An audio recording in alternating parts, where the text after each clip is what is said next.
L'invité de Radio Lac aujourd'hui, Vincent Maître, président du PDC Genevois. Bonjour Vincent Maître. Merci d'être sur Radio Lac ce matin. Les derniers sondages ne sont pas vraiment bons pour le PDC. Vous seriez derrière les Verts. Ces élections fédérales, est-ce que ce sont les élections de tous les dangers pour votre parti ?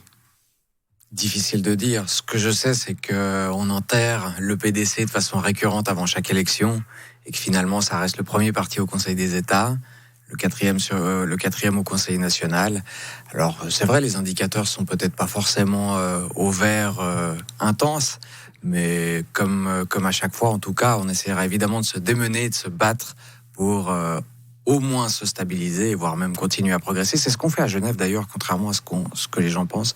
Le PDC progresse régulièrement depuis maintenant des années. Mais si vous êtes derrière les Verts, on est d'accord que ce sera un échec ? Je sais pas.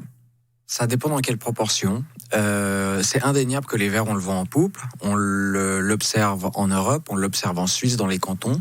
Il y a une vraie question climatique qui occupe et qui habite tous les esprits. C'est le grand thème du moment.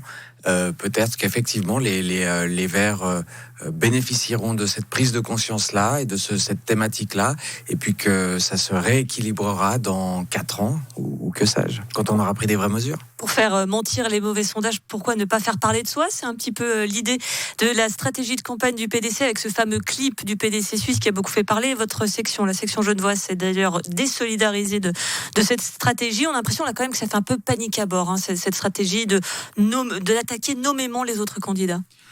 Alors oui et non, parce qu'étonnamment, cette campagne, cette stratégie orchestrée par le PDC suisse fait très peu de vagues en Suisse allemande. Elle est d'ailleurs même assez bien accueillie. Et puis évidemment, à Genève, elle a créé le séisme parce que nous sommes alliés avec le PLR, notamment pour ça vous choque pas qu'on s'attaque à des personnes et pas à leurs idées ? C'est pas forcément ma façon de faire de la politique, ça je l'admets. Maintenant, qu'on feigne de découvrir qu'en politique il y a des attaques personnelles, ça me paraît être un tout petit peu naïf. Nos adversaires l'ont évidemment bien compris, ils ne sont pas dupes une seule seconde. Ils poussent des cris d'orfraie, ils font semblant d'être choqués.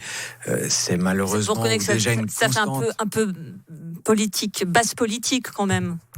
Mais regardez les séances du conseil municipal en ville de Genève, du Grand Conseil, regardez les interviews croisées dans les journaux, dans les médias. Enfin, je crois apprendre à personne que oui, parfois il y a des attaques personnelles en politique. Les gens ont l'air de découvrir ça. Nos adversaires ont l'air de découvrir ça. C'est une douce hypocrisie, on va dire. Alors, une frilosité qui est visible aussi à Genève. Vous vouliez mettre fin à l'entente avec le PLR.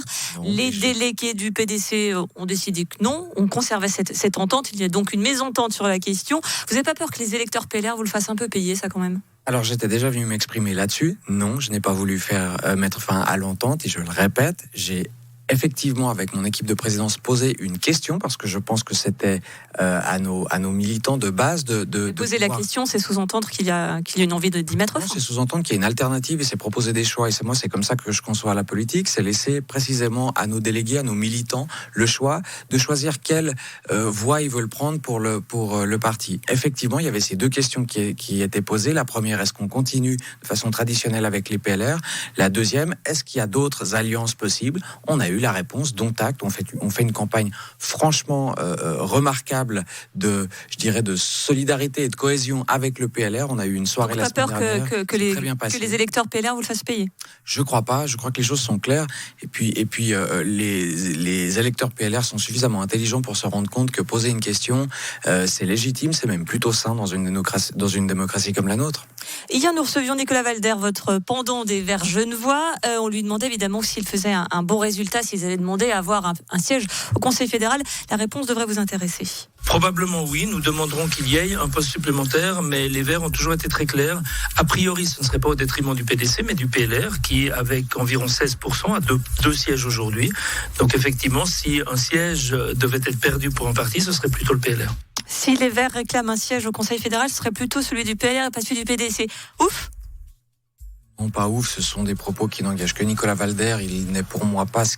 Il ne fait pas partie forcément de la branche la plus souhaitable des Verts pour ces élections fédérales. C'est la plus souhaitable, c'est-à-dire ? C'est-à-dire qu'il y a des Verts tout à fait pragmatiques, intelligents, avec lesquels on peut discuter, qui ne changent pas d'avis à peu près toutes les 3 semaines. Ceux-là, alors très volontiers, on progresse d'ailleurs avec eux au Grand Conseil sur des thématiques concrètes.